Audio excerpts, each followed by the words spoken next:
जानवरों की हड्डियां खुश्क हो गई हैं। उठा, हिशाम बिन अमर ज़ुहैर बिन अबू उमैया के पास गया, लंबी चौड़ी तवील दास्तान है, उससे जाके बात की ये कैसे हो सकता है। उन्होंने कहा यार हम दो क्या कर सकते हैं, तीसरा मिलाओ। मुतअम्मिर अदी के पास चले गए, 3 हो गए। उन्होंने कहा चौथा मिलाओ। अबुल बख्तरी बिन हशाम के पास चले गए, 4 हो गए। उन्होंने कहा 5वां मिलाओ। असवद बिन मुतलिब बिन असद के पास चले गए। ये अब्दुल मुतलिब के बेटे नहीं हैं, ये बिन असद हैं, असवद बिन मुतलिब बिन असद। उनके पास चले गए कि अब क्या किया जाए।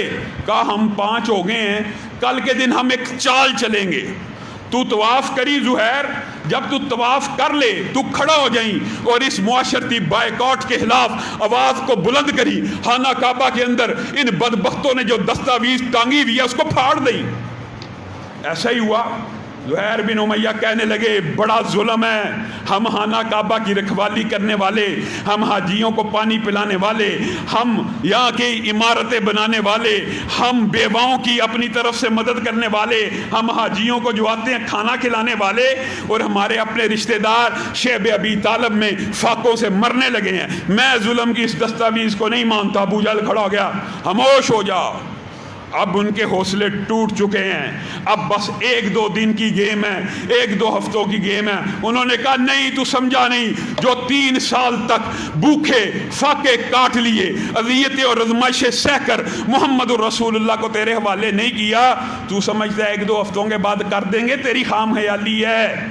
साथ ही ये जो 5 लोगों ने पूरा प्लान किया था, अबुल बख्तरी बिन हशाम भी खड़ा हुआ, हशाम बिन अमर भी खड़ा हुआ, मुतम बिन अदी भी खड़ा हुआ। सारे कहने लगे हम इस दस्तावीज़ को नहीं मानते।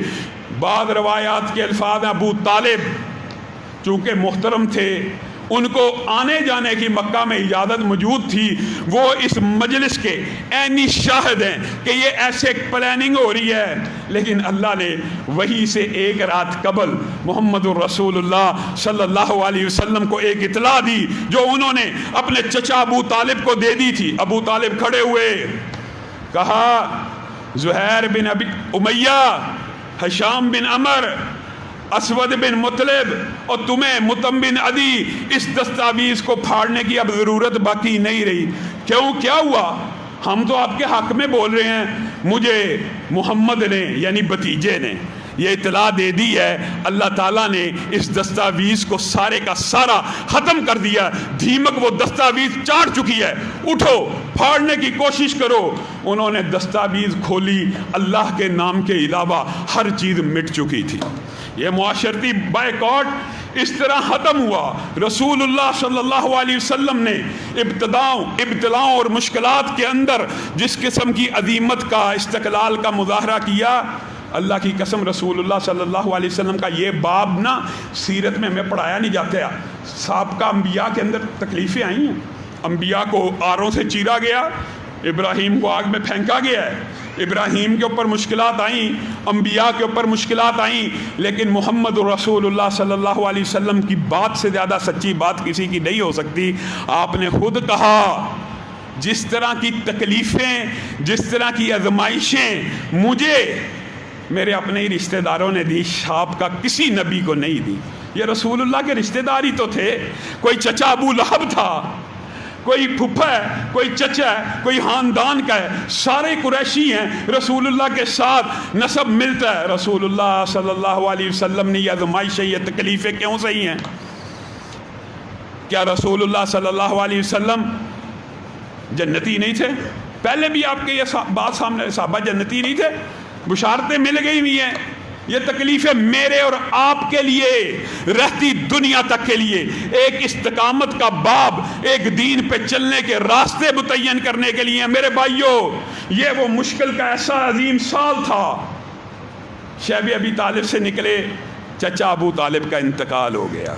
ये भी एक लंबा चौड़ा बाब है, इंशाअल्लाह इसके हवाले से बाद अदा कभी गुफ्तगू करेंगे।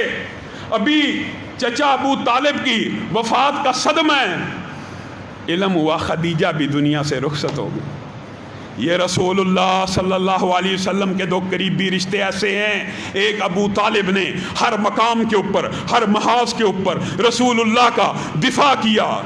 एक ماں خدیجہ ہیں جنہوں نے رسول اللہ کا صرف اپنے خاندان کے ساتھ دفاع نہیں کیا، اپنے مال کے ساتھ، اپنے اخلاق کے ساتھ، اپنے معاشرتی معاملات اور رویوں کے ساتھ رسول اللہ صلی اللہ علیہ وسلم کا اس قدر ساتھ دیا۔